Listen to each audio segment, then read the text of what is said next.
All వ్లాగ్స్కి స్వాగతం. ఈరోజు మన ఫ్యామిలీ మెంబర్స్తో నేను షేర్ చేసుకోబోయే రెసిపీ వచ్చేసి కాజు మష్రూమ్ మసాలా కర్రీ అండి. దీన్ని చేయడం చాలా చాలా ఈజీ, చాలా చాలా టేస్టీ కూడా. ఎలా చేసేలా చూసేద్దాం. ముందుగా మిక్సీ జార్ తీసుకుని అందులో 4 టమాటాలు కట్ చేసుకుని వేసుకుంటున్నాను. 2 ఇంచుల అల్లం అయితే వేసేసుకుంటున్నాను.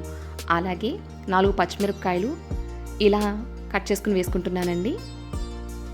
ఇప్పుడు అందులోని పొట్టు తీసేసిన వెల్లుల్లిపాయలు ఒక 4 వేసుకుంటున్నాను. 2 యాలకులు, 4 లామ్ మొగ్గలు,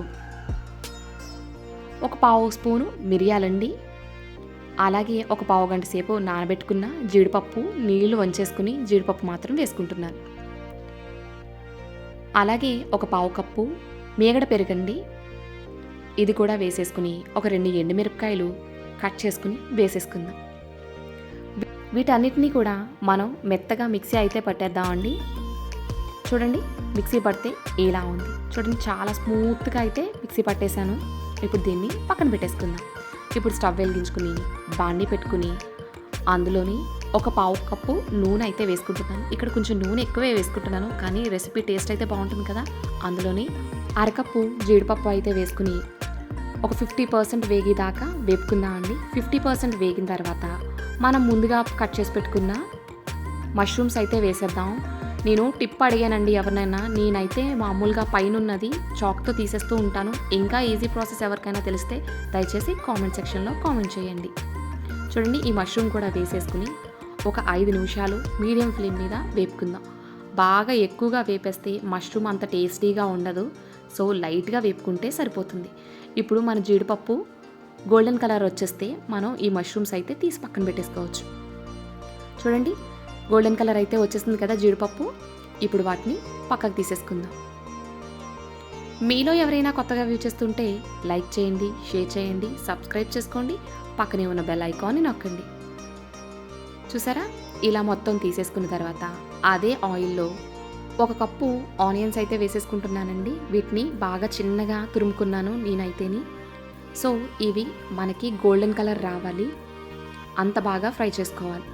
చూడండి, ఇలా గోల్డెన్ కలర్ వచ్చేసిన తర్వాత అందులోని 2 టేబుల్ స్పూన్ల కారం వేసుకుంటున్నాను.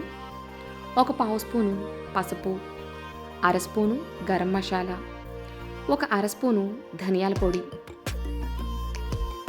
వేసుకుని బాగా మిక్స్ చేసుకుందామండి. ఒక 2 నిమిషాలు మనం ఫ్రై చేసుకుందాం. వర్షాలు స్టార్ట్ అయినాయి కాబట్టి ఎప్పుడు నాన్ వెజే కాదు, వెజ్లో కూడా మనం ఇలా చేసుకోవచ్చు. చాలా హెల్దీ రెసిపీ కూడాని. ఇలా ఒక 2 నుంచి 3 నిమిషాలు వేపుకుంటే సరిపోతుందండి. ఇందులోని మనం ముందుగా పేస్ట్ చేసి పెట్టుకున్నాం కదా, టమాటా పేస్ట్, దాన్ని కూడా యాడ్ చేసేసుకుందాం. చూడండి, ఇలా మొత్తం అంతా యాడ్ చేసేసుకుని మనకి టమాటా పచ్చివాసన పోయి నూనె పైకి తేలేదాకా మనం మిక్స్ చేసుకుందామండి మధ్య మధ్యలోని. ఇది స్టీల్ కళాయి వలన కొంచెం దగ్గరుండి కలుపుకోవాల్సి వస్తుంది. నాన్ స్టిక్ ప్యాన్ అయితే అంత శ్రమ పడాల్సిన అవసరం ఉండదు. చూడండి, ఇంకొద్దిసేపట్లోనే దీని కలర్ అయితే మారిపోతుంది.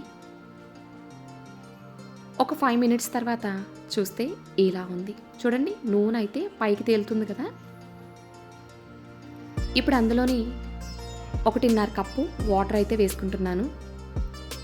మనం తీసుకున్న పావు కేజీ మష్రూమ్స్కి 1.5 కప్పు అయితే కరెక్ట్గా సరిపోతుందండి. అందులోని రుచికి సరిపడగా ఉప్పు కూడా వేసేసి ఒకసారి మిక్స్ చేసుకుందాం. దీన్ని మిక్స్ చేసుకుని ఒక 5 మినిట్స్ బాగా ఉడకనిద్దాము. మనకి గ్రేవీ కన్సిస్టెన్సీ రావాలి కాబట్టి ఒక 5 మినిట్స్ తర్వాత చూస్తే చూడండి, గ్రేవీ కొంచెం థిక్గా అయ్యింది కదా. ఇప్పుడు అందులోని మనం ముందుగా ఫ్రై చేసి పెట్టుకున్న జీడిపప్పు మష్రూమ్ కూడా వేసేసి ఒకసారి మిక్స్ చేసుకుందామండి. ఇలా మిక్స్ చేసుకున్న తర్వాత అందులోని 1 స్పూను నెయ్యి కూడా వేసుకుంటున్నాను. ఈ నెయ్యి వేసుకోవడం వల్ల గ్రేవీ అయితే చాలా టేస్టీగా ఉంటుంది. అలాగే కొద్దిగా కొత్తిమీర వేసుకుంటున్నాను, మంచి ఫ్లేవర్ వస్తుంది. ఇప్పుడు ఒకసారి కలుపుకుని స్టవ్ ఆఫ్ చేసేసుకుందామండి.